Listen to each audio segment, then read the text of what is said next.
রহমানির রহিম। পৃথিবীতে আমরা যে যে লেভেলে আছি, আমাদের জীবনে যদি কোনো প্রেশার আসে, কোনো পেরেশানি আসে, আমাদের একজন ইমানদার হিসেবে আমাদের বিশ্বাস থাকবে যে আল্লাহ সুবহানাহু ওয়া তাআলা আমাকে কিছু দিতে চাচ্ছেন। মহান আল্লাহ তাআলা যাকে বেশি ভালোবাসেন তাকে বিভিন্ন বিপদ আপদ দিয়ে আমাদের পরীক্ষা করেন। সুতরাং আমাদের উচিত তার নিয়ামতের শুকরিয়া আদায় করে সমস্ত বিপদ আপদ, টেনশন, পেরেশানিতে ধৈর্য ধারণ করা। আল্লাহ সুবহানাহু ওয়া তাআলার প্রতি আস্থা রাখাটা অনেক বড় ব্যাপার। হয়তো আল্লাহ তাআলা এর বদলতে আরো অনেক বেশি কিছু দিবে। তাই আমাদের বিশ্বাস রাখা উচিত, হয়তো আল্লাহ আমাদের গুনাহ মাফ করবেন, না হয় মর্যাদা বৃদ্ধি করবেন। কারণ আল্লাহ বান্দার কোনো ক্ষতির জন্য কিছু করেন না। নিশ্চয়ই এর পেছনে কোনো না কোনো কল্যাণ আছে। এটাই ইমানদারদের বিশ্বাস। আর যার ইমান নাই তার তো কিছু বলার নাই। আর ইমানদারদের অভিভাবক আল্লাহ তাআলা। আল্লাহ সব দেখছেন।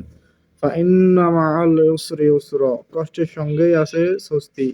ইন্না মাআল ইউসরি ইউসরা, অবশ্যই কষ্টের সঙ্গেই স্বস্তি আছে। সুস্থতা আমরা চাইবো, কিন্তু অসুস্থতা এসে গেলে আমরা যেন হতাশ না হই, মন খারাপ না করি। রাসূলুল্লাহ সাল্লাল্লাহু আলাইহি সাল্লাম বলেছেন, মুমিনের প্রতিটি বিষয় অদ্ভুত কল্যাণের। মুমিন বান্দা যখন ভালো থাকে, শুকরিয়া আদায় করে, তখন সওয়াব পায়। দুনিয়াতে বরকত পায়, আখিরাতে সওয়াব পায়। আর মুমিন বান্দা যখন কষ্ট পায়, সবর করে, এই সবর বা ধৈর্য ধারণ করার কারণে তার সওয়াব আরো বেড়ে যায়। মানে আল্লাহ তাআলা যদি আমাদেরকে অসুস্থতা দিয়ে দেন, আমাদের চেষ্টার পরও কোনো কারণে অসুস্থতা দিয়ে দেন, আমরা এটাকে নিয়ামত হিসেবে গ্রহণ করব। এটা আমার দুনিয়া এবং আখিরাতে কল্যাণের বলেই আল্লাহ তাআলা দিয়েছেন। আমি যদি সবর করি, আমি সওয়াব পাবো। আর এই ছোট ছোট খাটো গুনার জন্য আল্লাহ তাআলা আমার গুনাহ মাফ করবেন। একটা দিনের জ্বরের মাধ্যমে আল্লাহ অনেক বছরের গুনাহ মাফ করে দেন। আমরা অনেক গুনাহ করে ফেলি, তওবা করতেও পারি না ভালো করে। আল্লাহ যদি অল্প সুস্থতা দিয়ে আমাদের গুনাহ মাফ করে দেয়, আলহামদুলিল্লাহ। একটু সবর করি, আমরা হতাশ না হয়ে আল্লাহর দেওয়া নিয়ামত।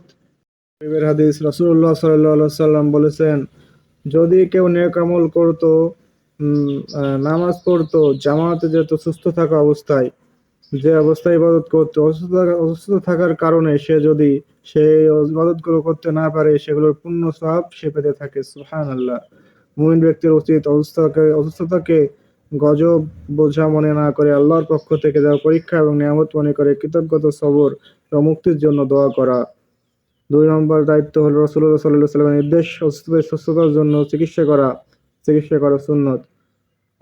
অনেকে আল্লাহর উপর ভরসা করে চিকিৎসা করতে চান না, এটা সুন্নত নয়, চিকিৎসা করাটাই সুন্নত। অসুস্থ অসুস্থ ব্যক্তিকে দেখতে যাওয়া।